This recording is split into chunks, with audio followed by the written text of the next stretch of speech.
So what I've done is I've hooked up 4,800 individual light sensors. I had quite a few more with me, monitoring the light in this room. And I'm doing this as time series data, as the guys from MongoSoup showed earlier.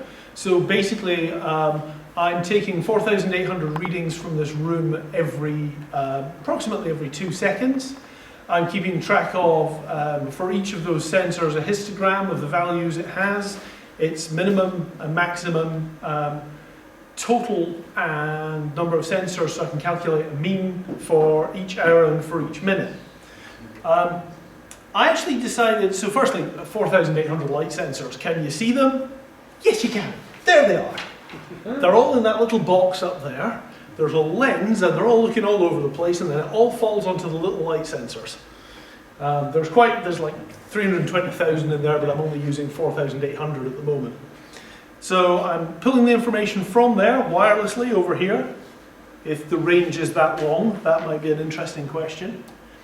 I then take those and I push those into MongoDB. So let's see if this will work. I might have a range problem.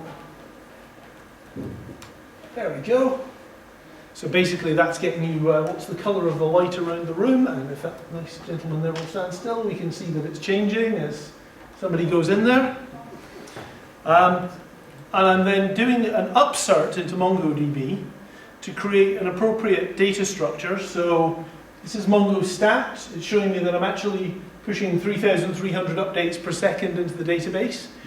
I've done this in a language called processing. Hands up if you've come across processing. Good. One of my favorite languages for playing with, and what I discovered today is processing works with MongoDB. Because I don't know if anybody in the world's ever tried using processing directly with MongoDB, but the Java driver works, and you can just talk straight to it.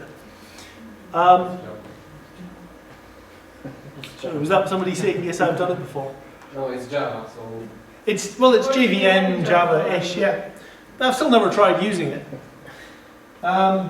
And so my collection here that I've been pushing stuff into, I can see that basically for each light sensor, I've got its coordinates, I've got the hour, the minutes, how many readings I've had. So this is 32 minutes after, 5 readings, total of 245, so I can calculate the mean from those. It's been a maximum of 51, a minimum of 45. Incidentally, that's kind of up in that corner somewhere.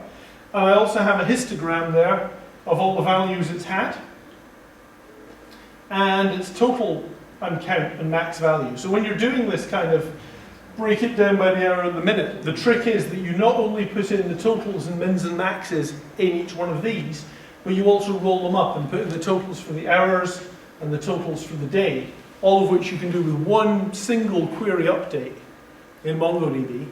And that way it makes it very quick to then add all of those things together. And that's it. That's my couple of hours of project.